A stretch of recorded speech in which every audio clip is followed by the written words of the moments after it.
Hi everyone, Joe March here, also known as Sorcerer, and many of you will notice this symbol that I've got right beside me as the yin-yang, with the yin represented by everything that's black in the symbol, and the yang represented by everything that's white in the symbol.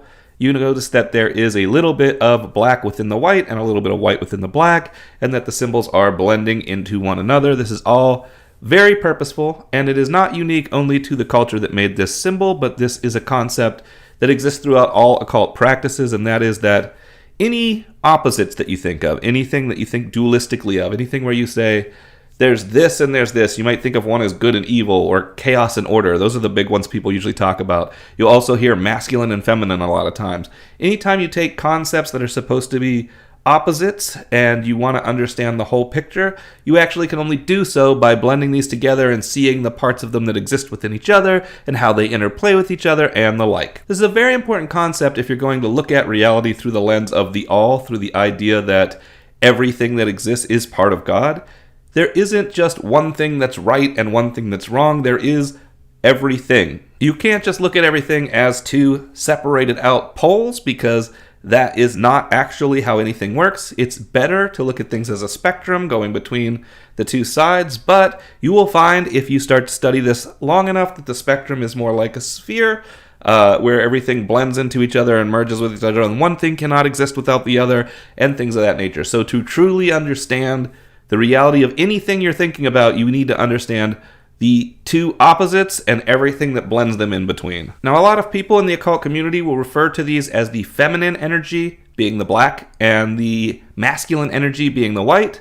But I think that's confusing for modern age, because we don't think of those terms meaning the same thing they meant back in the past.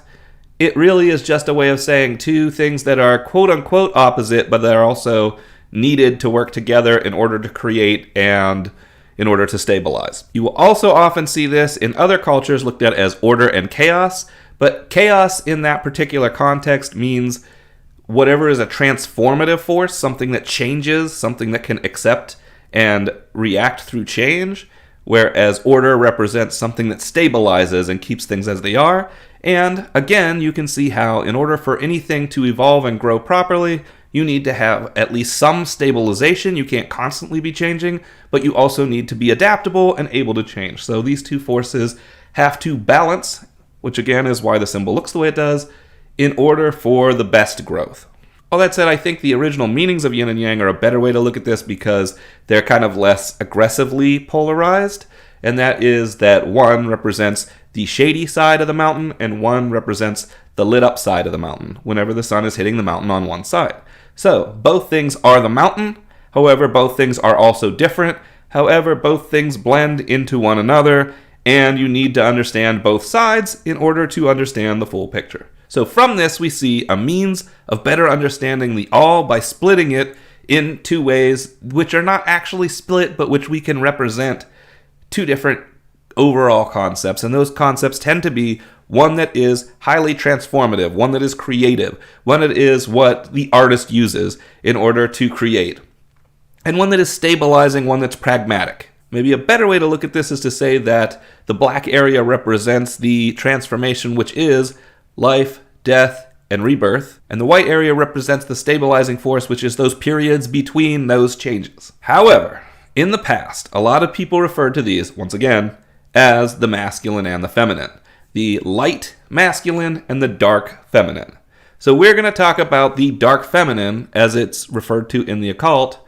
But before doing that, I wanted to give this explanation so everybody could understand we're not talking about like female energy. We're not talking about like woman versus man. We're talking about this yin side, this dark side of this particular equation and how it relates to the light side.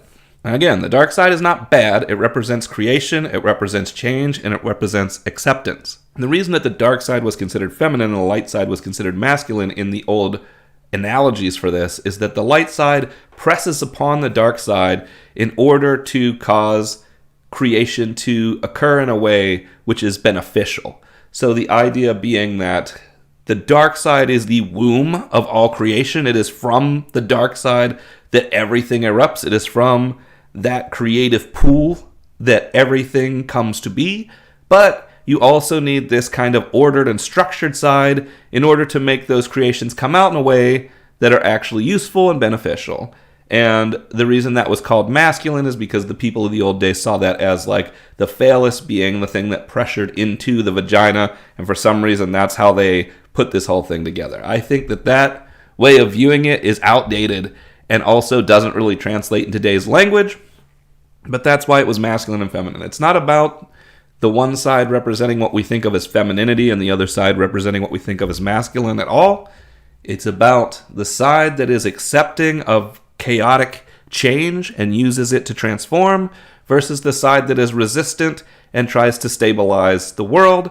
And if you have too much of either of these two things, shit gets fucked up. But if you can keep a balanced amount of both within the self and within the environment, everything evolves and changes exactly the way it needs to. So why would I focus more on talking about the feminine than the masculine? It's because to me, if we think about magic and the occult and that sort of thing, it lines up more with what you would think of as the dark feminine when we look at things in this kind of a way.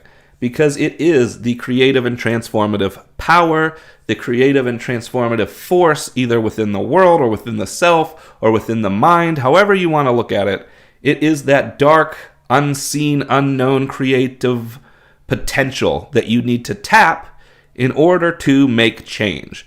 And the thing that's tapping and making the change is your conscious mind. So it's less interesting to me to talk about the white portion of what we're looking at, because that is the conscious mind, which is tapping the unconscious mind. And as always, the unconscious, subconscious mind is the part that we don't know about, so it's the thing we're going to dive into more. So to me, in my viewpoint, the dark feminine is the subconscious, unconscious mind. The dark feminine is the space and darkness from which all planets came to be. The dark feminine is the creative force within us that can make music, that can make books, that can make shows, that can make play, that can go into these states and be changed by them. The dark feminine is magic. The dark feminine is that aspect of the all that we don't understand. Whereas the light masculine is just the physical, tangible, conceptual part of the world that through science and mathematics, we've got a pretty good hold on already. So, what more is there to say about the dark feminine then, other than that it's mysterious and that it's our creative force and this and that? Well, again, if we talk about the practices we've talked about previously on this channel, then we're talking about personifying forces in order to speak with them, things like that. And to me, this is why Tiamat was my gateway into having a connection with the all. It was my gateway into recognizing my own internal subconscious and unconscious self. So by speaking to what I saw as a goddess that was a representative of the dark feminine, I found my way to my own dark feminine nature. Now, likely the most well-known of dark feminine goddesses is Kali. This is the most famous by far. She is a mother goddess. She is the goddess of war, anger, time, change, creation, destruction, and power. In the religion that Kali is from, she's not seen as just one half of two wholes, as what we talked about before. However, she does represent this creation, destruction power. She does represent this life, death, rebirth power. She does represent the dark feminine for that particular religious set of beliefs. And within that set of beliefs, there is the view that all of these different entity god beings are all different shades of the rainbow representing the one light, which is the true God. And you may notice this motif of war, creation, and destruction as a part of this dark feminine energy throughout the other entities that we talk about here. Of course, we're going to go into a darling of mine next, which is Ishtar. Also known as Inanna, she is the goddess of love, war, justice, and fertility for the ancient Babylonians, ancient Sumerians, Akkadians, all that stuff. Here it's not quite as clear that we're talking about creation and destruction until you look at these words a little more on the surface. Goddess of love and war, this is your duality that needs to blend together in order to show you the picture of all that is. And then from that, fertility, which is creation. Next, we're going to talk about Tiamat, who is the primordial chaos from which all things emerged in the Babylonian, Assyrian, Sumerian beliefs. And as that emergence happened, it took on a new form as the more feminine, chaotic nature, and had a consort which was the ordered masculine nature, and they birthed the gods together. In other words, by taking that creative force that was originally just creating randomly, and then adding an ordered force to it, something was created which could think and feel and experience, and thus the two created what we would think of as the gods, and from the gods all other beings began to be created. And in the ancient stories with Tiamat, when her consort was killed, she began to birth monsters instead. And you can see what's happening here is the creative side, without that ordered side to balance it, creates abominations. However, after a period of war, Tiamat is brought to order again and becomes the very earth upon which we stand, becomes the very universe inside of which we live, and again, order and chaos are brought into a balance, at least for now. Next, we're going to go on to... Whoa! Hold up, Joe March! What? You're whipping through these deities too fast. I'm not learning enough about these deities. There's plenty online if you want to go look up any one of these deities and learn a bunch of stuff. Or you can see my old Get to Know a Deity series that talks about a lot of these deities in my playlist section from back 4 or 5 years ago when I already talked about a lot of these deities.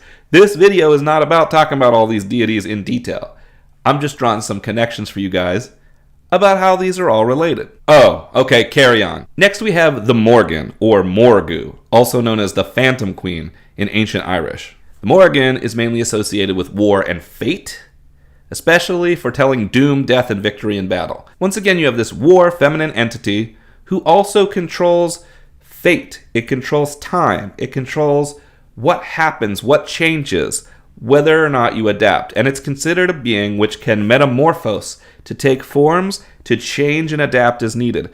This is, once again, a very good representation of the dark feminine. And lastly, let's talk about Loki. Loki is a masculine entity, however, has very feminine characteristics. Loki in the different tales, transformed to be male or female when desired, actually ended up getting pregnant and giving birth to different animals.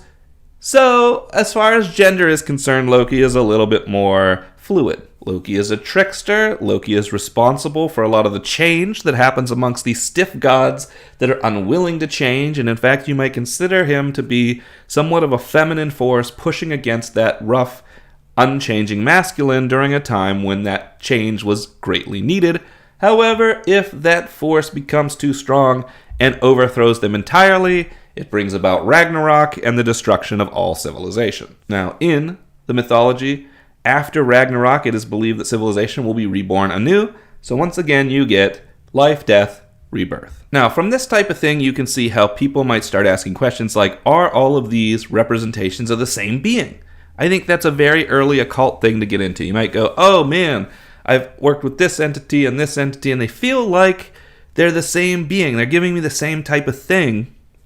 And of course, you guys all know where I'm going to go with this, that everything in my point of view is all just part of the all, and all of that is shown to you through your own subconscious. You're always talking to your same subconscious. You're just talking to different parts of it. So from a point of view, yes, everything is all one being anyway. But would it be appropriate for me to say Loki and Ishtar are the same being, for example? Absolutely not. If you look at the literature on these two beings, if you look at the mythology around them, if you even look at their genders, they're different beings in many ways. But would it be okay if I was to say that they represent the same force, or that the representation of these beings within myself are the same? Sure. Both things can exist at once. And I think the best way to look at that and understand it is to think of it from the point of view of characters written by an author. So let's say I write 2 different characters for 2 different books. And in both cases, I take inspiration from my same internal experiences for writing these 2 characters. In fact, anyone who reads the 2 books say, hey, character A in book A is a lot like character B in book B, even though the other characters and situations around them are completely different. They're completely different stories. These 2 characters from the 2 books act so much alike that I think you could swap them and it would be fine.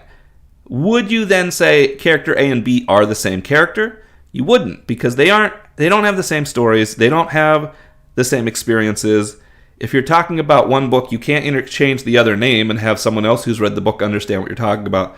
They are inspired by the same sources. They are from the same mind. They are, if you go beyond the books and into where they came from, creatively from the same springing well of creativity. But they are, now that they have been given names and stories and forms, two different things. And some people are going to relate more to one than the other, even though they act identically. And this is why I find when people try to say things like, is this God that God? Are they the same God? You're asking the wrong questions. What does this God represent? Is it the same as this other God? That's a better way to ask that question. If you talk to two different entities, but they're both really your subconscious, are you just talking to the same being? That's a good question. Or are you talking about two different aspects of yourself? What is the difference between those aspects? These type of questions are extremely interesting and can lead you to understand why you may start working with one entity, which is in and of itself based around certain aspects, but over time find yourself working with a different one who still represents very similar aspects. It's because the other things that they represent are what you now need to understand. The other aspects of that personality, the changes and the shifting, is where your subconscious is heading as it's changing and shifting itself. Your own creative, accepting, transforming process, your own dark feminine, is changing as the dark feminine is designed to do. Astute listeners are going to notice that these spirits I talked about were, for the most part, the ones that I've worked with throughout my experiences. But that's what I know about. I'm going to talk about what I know about. Now, could it be that for me, creation, transformation, life, death, and rebirth just happens to be the thing that's my kick, and that's why all the entities I work with fall in line with that? Yes, possibly. So, I want that to be known, because every time I come out here and I'm like, that is what the all is all about. Is it? Or is that just the part of that that I interact with? That's not for me to necessarily know or figure out. I just want that information out there so that people don't go, hey, that's not what I got, so he must be talking about something completely different. Maybe that's the aspect of the all that I in this life need to understand. Maybe it isn't the all. But for me, it's all that I have. It's everything that I'm interacting with. It is my all at the moment. I'll leave you guys with this image of the creature, usually considered a dragon, eating its own tail. This is also a symbol of life, death, and rebirth.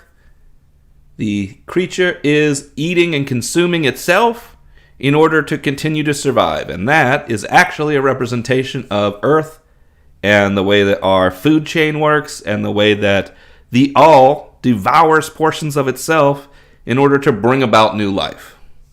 So next time you're thinking, hey, God must be an all-loving God, remember this image and understand how the all actually works. And until next time, safe travels.